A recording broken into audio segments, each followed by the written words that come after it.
Nope. Get miserable. Get miserable. My fingers are swollen. Yeah, you getting hot? Welcome back to Turning Up the Heat, the show where we lock the best and the brightest and the hottest on in their lives and grill them with questions till one of us taps out or passes out. I'm your host, Eric Evie, and I'm excited today for my guest, Dakota Bailey.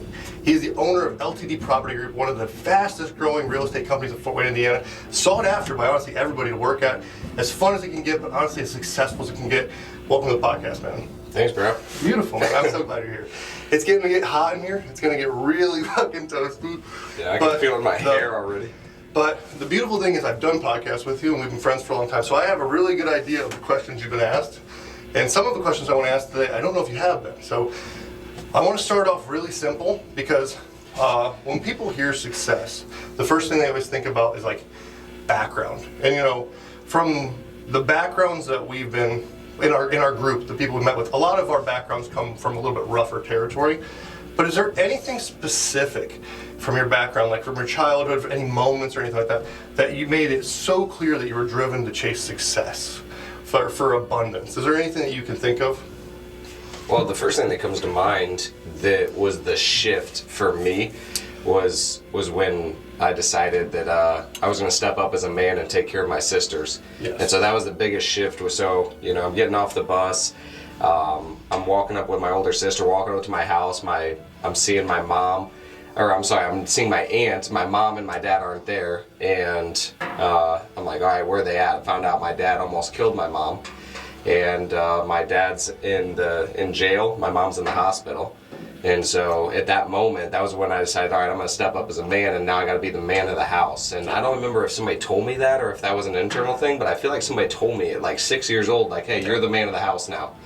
And that was a moment that just shifted everything for me and really locked it in. Yeah, I was just like, all right, I got to be a man now. Yeah. And I got to be an adult and like kind of step up, and nobody's going to come save me, and I got to take care of myself. So that was a moment that really shifted my identity when I look back on everything. So yeah. It's wild how that happens. One thing me and Tyler were talking about the other day and here on his episode was how when you're raising kids, a lot of times we want to soften things, but when we look back at our own lives, when Tyler had his own examples that were rough, you go, these horrible, horrendous things are the things that might have made me into this amazing person. Yeah. And it raises this question that with our employees, with our kids, with our families, should we be softening the load? Should we be hard on them? Do you have any opinions on these sort of things? Oh, yeah. Especially with your employees. Yeah. Well, I've thought about this a lot, and I've actually talked to my sister. I'm like, I feel like employees in business is kind of like having kids, where like it feels like we're learning similar lessons, except for a different lens. Like I'm learning it through teaching adults, she's learning it through teaching kids. But the biggest thing that I've thought about is like, man, I don't want to ever stop somebody from going through the pain or that, but what I want to do is I want to help coach them through it, because that's what I see a lot of parents do is they're like, I just want to avoid my kids having to go through the same thing I went through. Yes.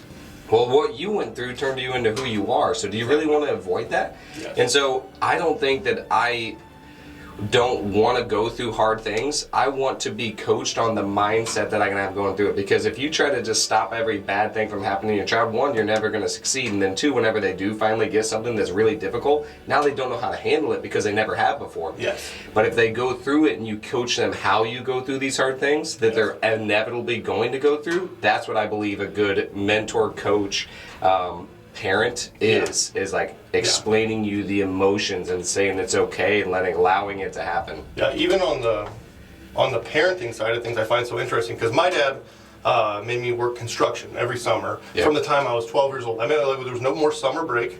Your sixth grade's over. Okay, perfect. Now summers are construction, 60 hours a week, and I hated him. I thought he was such a piece of shit. But then I grew up. Oh yeah, I got paid, but it was very low. Yeah. But I wanted to be a kid. I wanted to relax. I wanted to do all these things. But what I grew up to realize was how grateful I am that he did that for me. I jokingly say, which I do believe, that if I ever have kids, whether they're spoiled or not, they're going to be working construction. If they're a guy. It's construction the second they hit 12.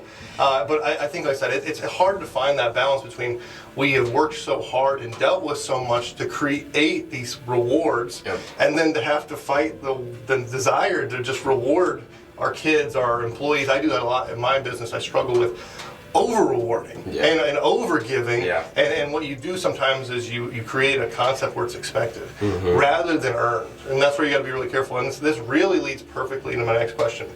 You, like I said in the intro, you have what's very clearly the most sought after real estate company in Fort Wayne when it comes to people coming into the industry. You're known, you run the RIA, people know about you guys, but young guys want to work for you guys. You guys are like the less disruptive Wolf of Wall Street of like real estate. Just like the energy in your guys' building's amazing, the new building's amazing. But what do you think are like these stamps that were non-negotiable in creating that culture? Because that's when I think of your guys' company, all I think of is culture, culture, culture, as if it's like the number one factor. Was there anything that was non-negotiable or like you think made it so clear that this was what was happening? A couple different things. One is like I got into business to be around people I want to be around, and so that's literally the only reason. Like I'm like, dude, I'm so not the only reason. One of the biggest reasons is like, dude, I'm so tired of like these managers that I saw like at the dealership and stuff. They're on drugs. They're freaking like crazy. They have mood swings. I'm like, these are the people who are in charge of me. Yes. This does not feel right. So that was a big deal for me. Is like have people who I want to be around, who want to grow, who want to do things the right way, and so. That was the most important thing, was getting around those people. So I create the people that I want to be around. The next thing is going to be just being around people who are, one, obviously growth mindset and hardworking, but then two, that I can trust. That's very important, dude. I don't care how much money you make, how successful you are. If I can't trust you, dude, I don't care. I don't want to do business with you. I don't want to be around you. And so the people that work with me, they're trustworthy, good guys. Yes. And I see a lot of guys who want to work for us that I'm like, dude, I don't trust you. One, I don't trust either your authenticity. Like, I don't even trust that you're being you. You're just trying to put on this act in order to, like, become whatever. Yes. Or you're, like, just out for money, and like I don't trust you. And so like the people who are with us are like, they're just real genuine guys who want to grow, who want to get better. We're not the most skilled like set of people. That's the craziest part, is like we're not, but we're definitely one of the hardest working and like good, genuine, authentic people. I believe it. Listen, I'm friends with so many of your employees. Who's swarming here? And when I'm around them, like I said, that's why I am friends with them. There's so many employees I'm good friends with because I do think that they are good people. They are so trustworthy. And I think to myself, exactly, like I guess it's not even a question I planned, but I guess when we work in business, the one thing you find is it's very difficult to decipher good people from wolves in sheep's clothing. Yeah. It really is hard. Like I said, if you are, there's like a, because sometimes in business, pretending to be a good person can be the most advantageous thing you can do for building your own portfolio. So the thought there is you have a way that you go about like deciphering that? Is it some kind of spiritual background? Is it some kind of checklist? Is there just the way you feel from people? Are you good at reading energy? I'm definitely good at reading people, that's for sure. I mean, I'm very, very good at reading people and understanding their intentions and their beliefs. But also the people that I've hired, I know. I've done business with them. Raylene, I did business, like she was listing all of our properties for a year before we ever brought her on. Ryan, I worked with him at the dealership. I mean, Connor's been a good friend of mine. I've known Jonathan a long time. So the people that I bring on, I've kind of already vetted in a lot of ways, which it comes in as like, positives and negatives. It's hard. But at the same time, like I know the people, I've seen how they act, and I trust them. And so also, like if they do anything that's out of integrity or out of trustworthiness, I'm also like willing to recognize that and question them. And so a lot of times, it's also interesting too, though, people speak. When they speak, they say words, whether they mean to or not, that show you what they actually think. And the Bible talks about that. It says, out of the mouth, it speaks from what the heart actually feels. And so you're going to know what somebody believes, feels, just by them talking. The more they talk, you'd be like, oh, wow. They'll say these little things that you're like, oh, dang, that's interesting. They make it sound good and like they're trying to be a good person, but you can tell what they actually mean. Yeah. Like I said, there's in business you'll learn over time. Sadly, which I'm a big optimist. I think everybody's got value and everyone's good. Oh, 100%. And I think it's all in them. But there are a lot of times you have to be careful with your outreach. You have to be careful with how much you stretch your hand for people. And I think it leads right into slide your back down the wall just a little bit this way. I just want to make sure you're in frame, but you can lean on the wall all you want. There's a little headrest behind your head if you want to lean on. But it leads me to a big question, and I might have this wrong, but from what I saw, and I would say I know many of your employees, it's something like I saw this week that one of your employees might have reached a 7-figure net worth, which is crazy. That is crazy. It is crazy. I mean, like I said, and take credit for it, don't take credit for it. It's okay to be humble or whatever you want to say about it, but how does it feel to have employees that are now coming up on millionaire status? I don't even like that word. I think it's an overused chase for something that's not even satisfactory, but still, it's like, how does it feel to watch employees culminating, especially this one we're talking about is 21 years old, people. Yeah. 21 years old, net worth of $1 million now. How does that feel? That feels like it's everything that I set out to do, and so that's it's been good.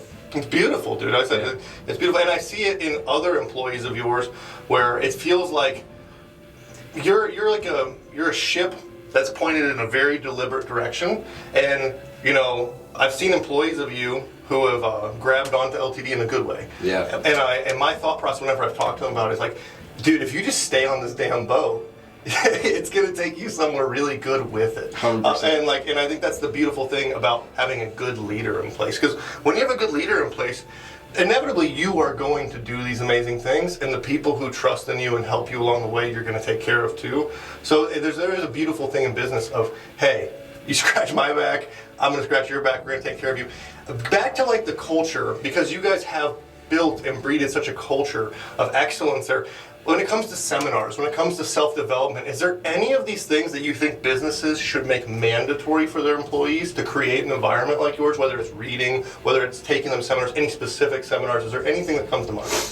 Oh man, there's so much, dude. I mean, a book is so important. Books are so important. I mean, dude, you spend $10, $15 on a book, and then the amount of knowledge that you're able to gain from that is just insane. So there's definitely books that I would definitely recommend.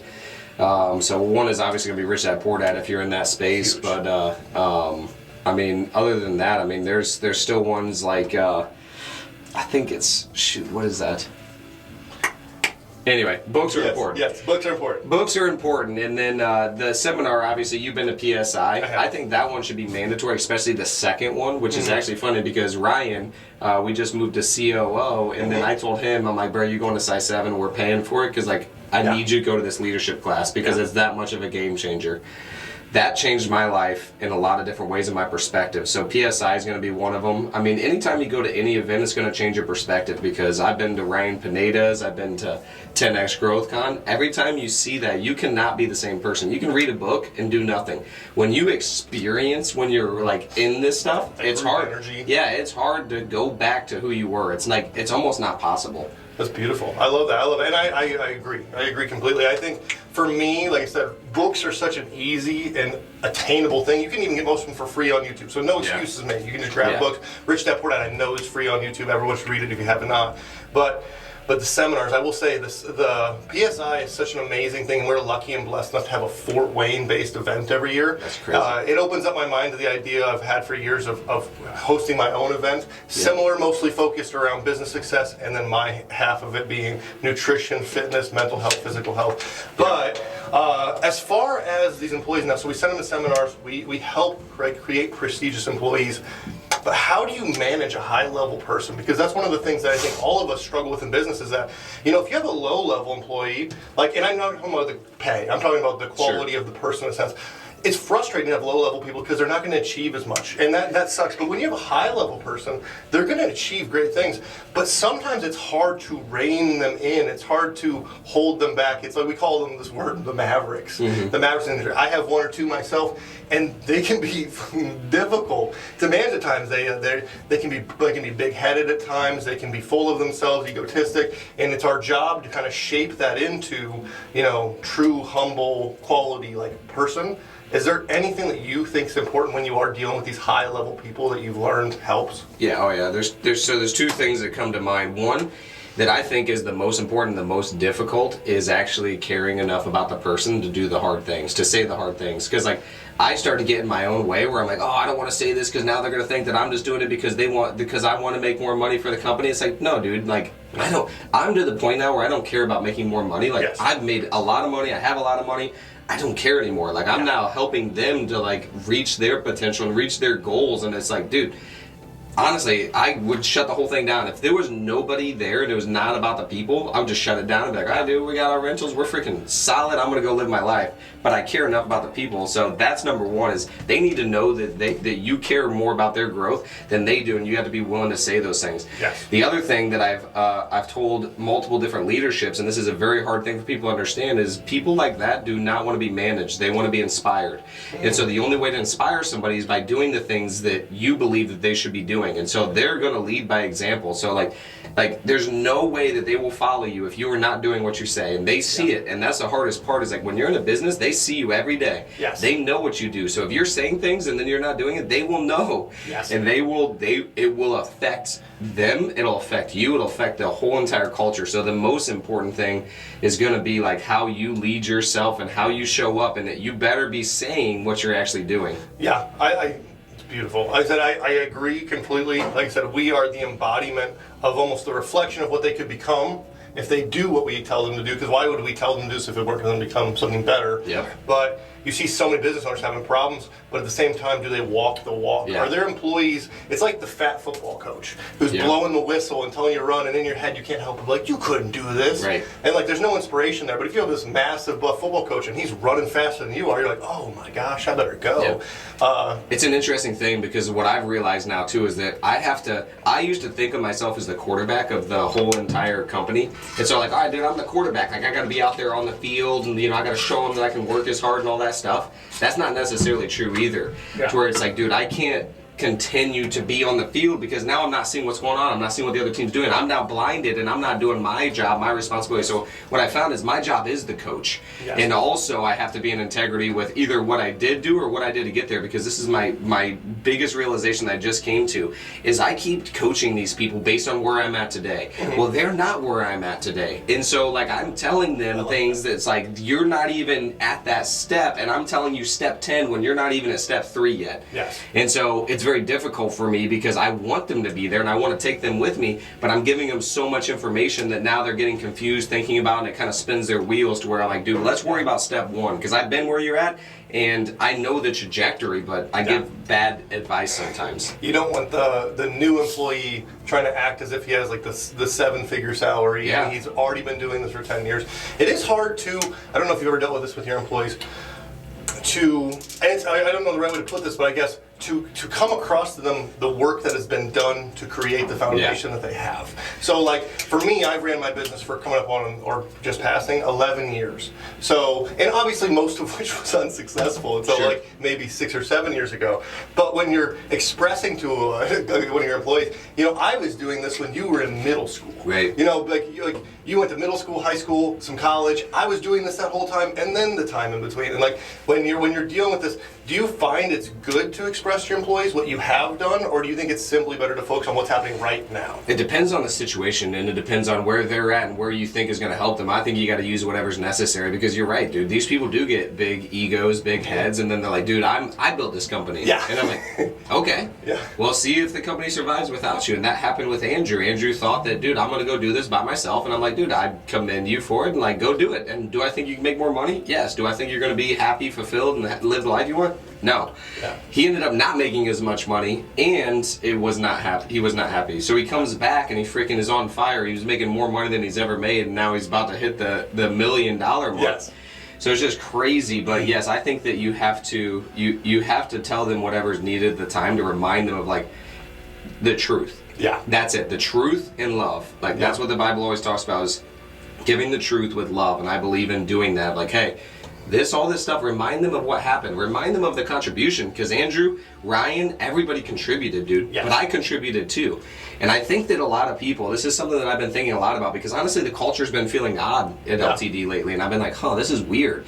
And I'm wondering why it's shifting. I think it's because I'm in this different state, which is interesting. When you're the leader and you're in this like weird spot, then now everybody else starts to get there. You're like, frick, dude. So it's a big responsibility, but Dude, I forget where I was going with that. No, I pulled a lot from that. That leaves me some other questions. I've had similar butt heads this last year with some of my employees who are deserving and amazing. That's the big thing to put out there. I love these people, and I will take them to the top in every way that I can, even if that means them making way more money than I ever do. I want them to. Yep. But the big thing is like you said, is expressing that I'm keeping you where you need to be because I love you and I care for you. I would never hold you back. I'm only going to push you to a place where you see like the best for you. And I do think that, like I said, when you have these people, I love what you did. And I'm just to give you some compliment on it, is that when Andrew left, because I love Andrew to death. I actually, at the time, I wasn't sure if it was a good idea or not, but I was coaching him. And I was so proud that he was making definitive decisions. Because I think that there's something that has to happen in your life where you make these very definitive decisions, whether they're right or wrong.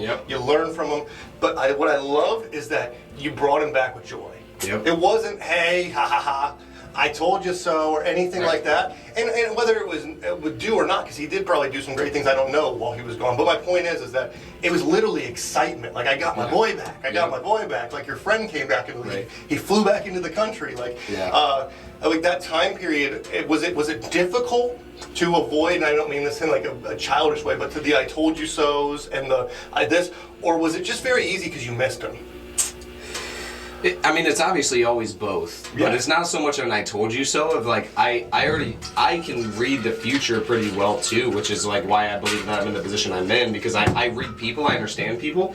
And so for me, it is wanting the best for him. And what it's not about me forcing on my beliefs on what I believe is best, but also, again, like you said, what do you think is best for you, dude? And so I told him and Miles both came in my office, and I'm like, I understand why Andrew's leaving. I don't understand why you're leaving. This makes no freaking sense, bro. I'm like, you're just being a follower to him, and you need to freaking step up as a man. And like, dude, it affected me a whole lot more that Andrew's leaving. But again, it's not about what, it's about me, it's about him, his life. And so I told him, one thing that I told him that like I hope really shows that I care more about him than I care about freaking money or any of this stuff, is I said, all right, dude, you quit, but here's one thing you got to promise me, is that you're going to go to counseling for every 2 weeks, like at least minimum every 2 weeks. And he said he was going to do that because, like, dude, he was struggling with a lot more, and he's blaming it on me, which is fine.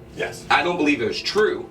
But I can't help him to see that. And I know I'm also intuitive enough to know that there's nothing that I can say now that's going to change his beliefs, and the more that I try to do it, the more he's going to think that I'm doing this. So, dude, you go do you. I'm glad you made the decision, and then like this is the only way that you will know what's the right decision for your life, is if you leave. And so I think it's the best decision he made. The heavy weighs the crown, because sometimes, like I said, it's not about you coming out on top. It's about them and everything coming out on top, which inevitably helps you come out on top.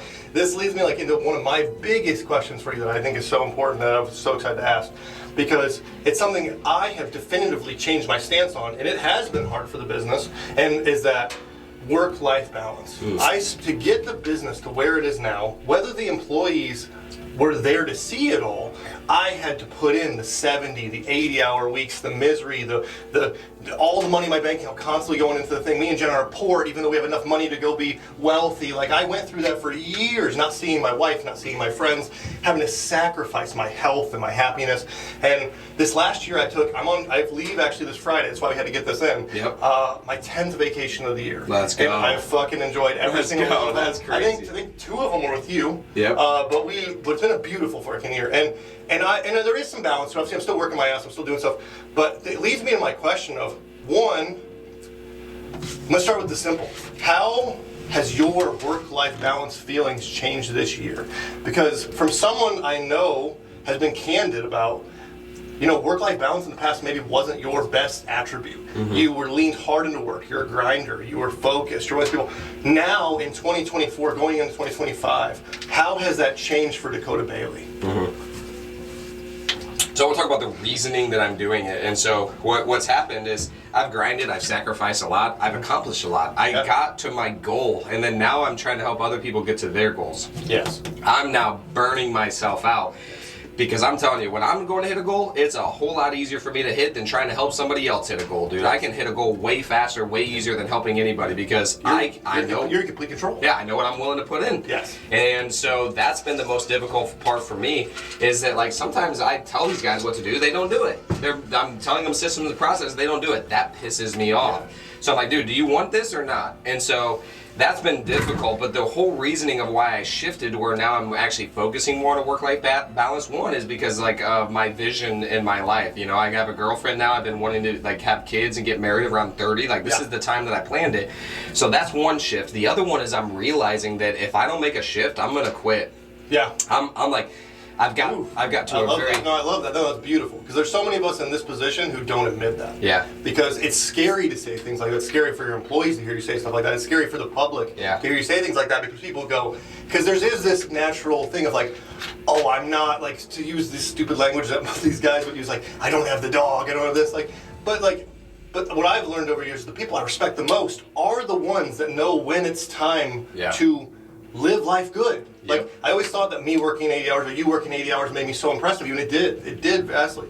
But then I learned the people I was the most inspired by were guys like Derrickson, where Derrickson's got this massive passive income. He's like, yeah, it takes me like 10, 15 hours a week. You're like, what? Massively impressed. So I see you shifting that direction. I really, I applaud you for being so open about that. But what is there fear in that? It leads me to my second question, because the thing I've literally had employees say to me, stuff along the lines when they're doing that ego battle, they go, dude, like you took all these vacations this year, and it's like my deserved relief gets tossed back at me. Yeah. And I get, once again, it's not even anger at anyone for doing that, because I get that from their perspective, that's how it feels. Right. You sign up with a guy who is the 70-hour-a-week grinder, who is doing it, and now he's taking vacations every month, and he's really calming down. I'm still working many hours compared to the normal person, but compared to who Derek used to be, I am much more calm, more effective, but calm. So for you, is there a fear that if you take 4 months in Florida, or if you really relax, if you get married, if you focus on kids, is there any internal genuine fear that it could disrupt the business? Oh, I've already seen it, and yes, I definitely fear that, and I know that's a consequence of what could happen. Yeah. But at the end of the day, it's like I can't want it more than the people want it, and that's what I'm realizing is like I can't force them to want it. So it's like, dude, you got to do it for you. So like I just had a hard conversation with somebody yesterday where they're like, I don't know if this is worth it, and like, why is this worth it? I'm like, that's not for me to answer. That's for you to answer. What do you want? Oh, I don't know. But how do I know this is going to be worth doing it? You don't. Yes. There's no guarantee in life. So all you have to do is determine what you want and see if this aligns with where you want to go. And I can't create that for you. Yes. And so I'm realizing that, and I think that is freaking so important to align what do they want versus what the company wants and see if it makes sense. I love that. And I would say that these are moments where you have to ask and look for advice from people on a similar level. Maybe not even financially, but just people who have been through the thing the way that you've been through the thing. A lot of people think because they've been in the business for 3 to 4 years that they are similar to the boss who is running the business for those 3 or 4 years. Yeah. It is not the same. The pressure that goes home with you, the pressure that lives with you, the lack of clock out, the never getting away from it, the endless thoughts, oh my gosh, it's Saturday, I'm relaxing with my wife, and I have not paid attention to this TV show she's had on for like 30 minutes now, because all I'm thinking about is this project that I have to get done. And they won't experience that, but I will say from someone who has ran a business and has done it, and I know many of the guys around us who have been around you would say that you deserve it. So it's just worth noting, you clearly deserve this. Like, if you go to Florida and literally go MIA for 4 months and don't answer calls, not saying you would, but if you did, you deserve it. Yeah. If you decide to get married and go to arugula for fucking 4 months, you deserve it. If you decide to have kids and take your hourly rate down to 20 hours a week, you deserve it. So I just it's worth noting.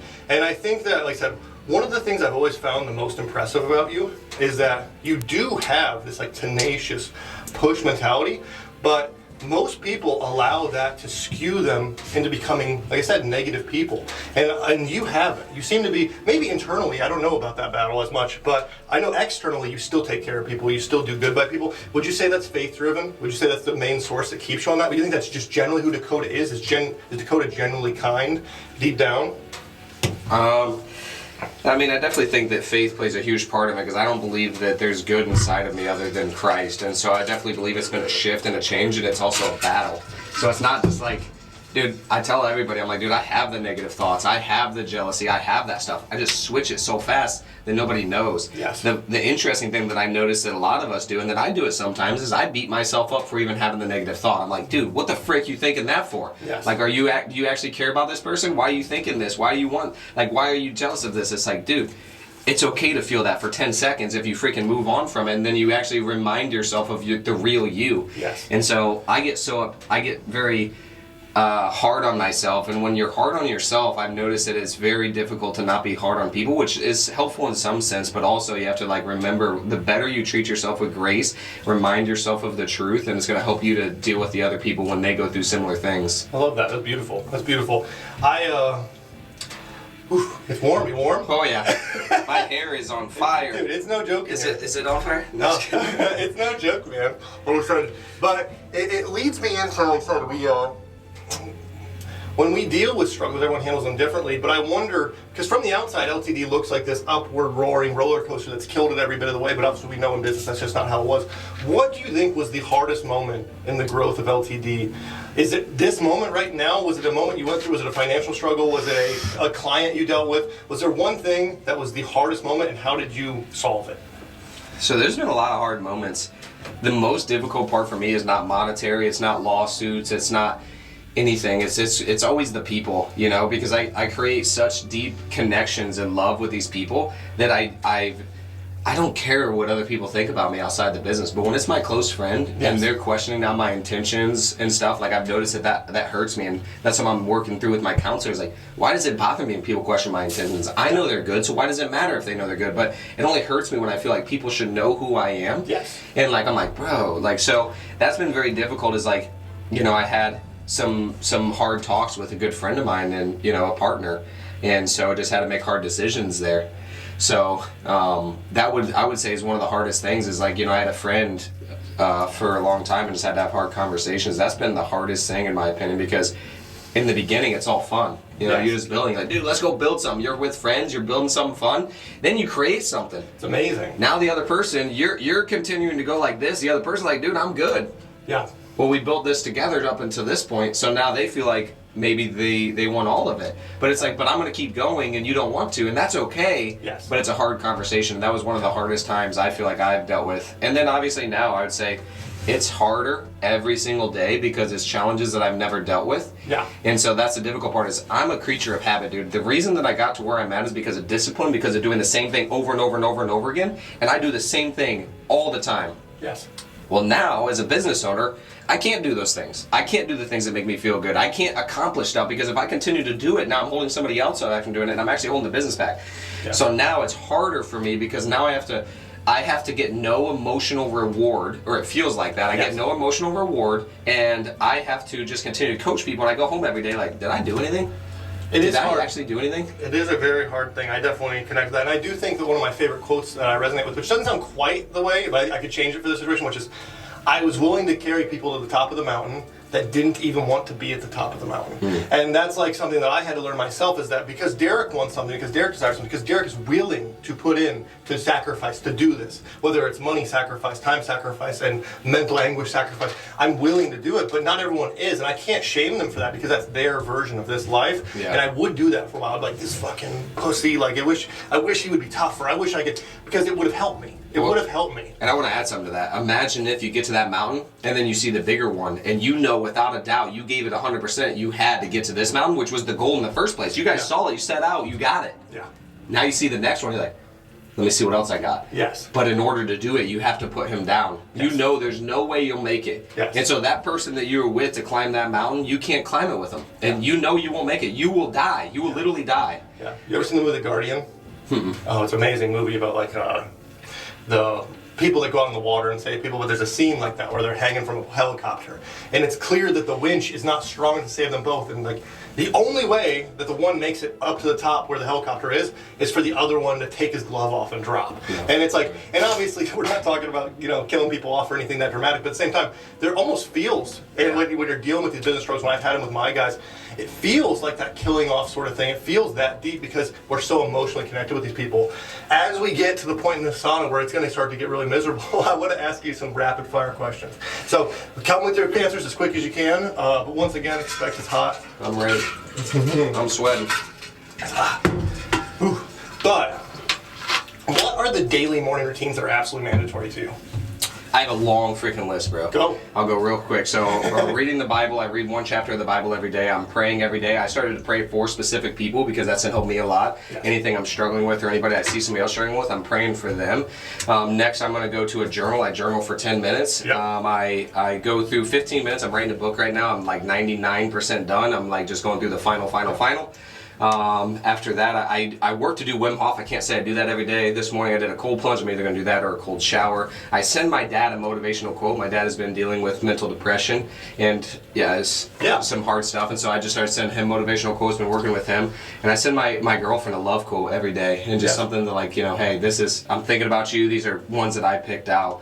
I read 10 empathy quotes because something that I struggle with is empathy, and so I'm reading them out loud, so it just triggers my subconscious to where I'm just saying stuff. Connect with it. Yep, and then that's basically it. I love it. Favorite books?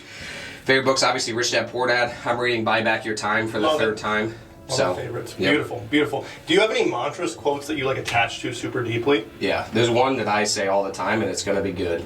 Yeah. I say that whether I'm in a struggle or whether it's like I'm about to go do something really fun. So if it's something fun, I'm like, it's going to be good. If it's something I'm like in some crappy stuff, I'm like, it's going to be good. I love that. And then, like, do you have a favorite type of music? Yeah, not really. I mean, I listen to Christian, heavy metal, rock, freaking all of it. Do you have a specific way to unwind? Do you have an unwind for the day? I usually watch a podcast. That's usually the best way that I do it. Good business to unwind. I like it. Yeah. Oh, beautiful, beautiful. We'll get into some of the last questions. Like I say, because we're pushing it to the limit our bodies are going to handle. Yep. My fingers are swollen. Yeah. You getting hot? Oh yeah. Ooh, See if we get a sizzle. Nope. Get miserable. On this subject of these things, you love music. Mm-hmm. You love music. I love that. I love when you're playing music for us. It's a beautiful thing. It's one of my favorite moments from the year is you playing music and all of us singing. Yeah. It makes me happy. You also love travel. You're passionate about athletics and like I'm going to say that, I mean your physique and taking care of yourself. Do you find these things benefit your business, or do you find that they just unfocus you? Because that's one of those struggles that I deal with. It's like, okay, I could put this 2 hours into this thing, or I could put it into my business.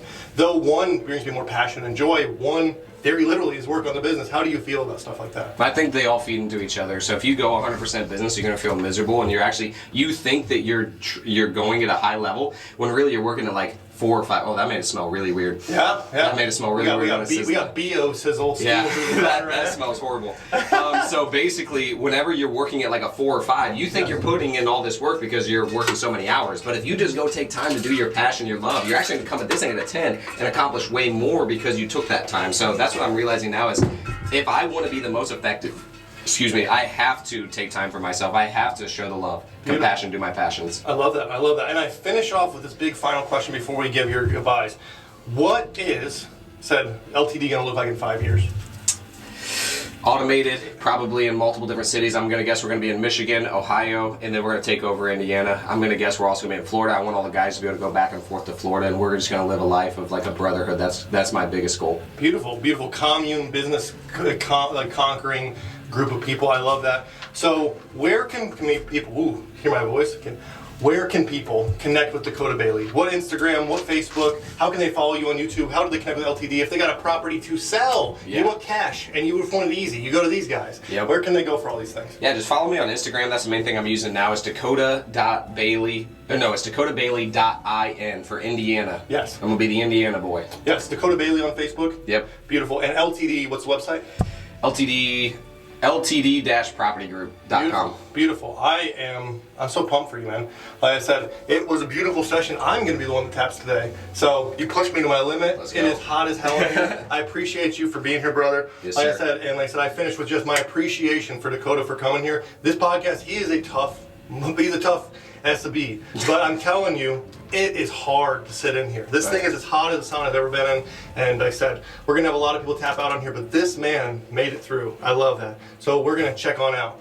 Let's go. Thank you, man. Appreciate you. What's up, guys? I'm Dakota Bailey. I made it through turning up the heat. Let's go.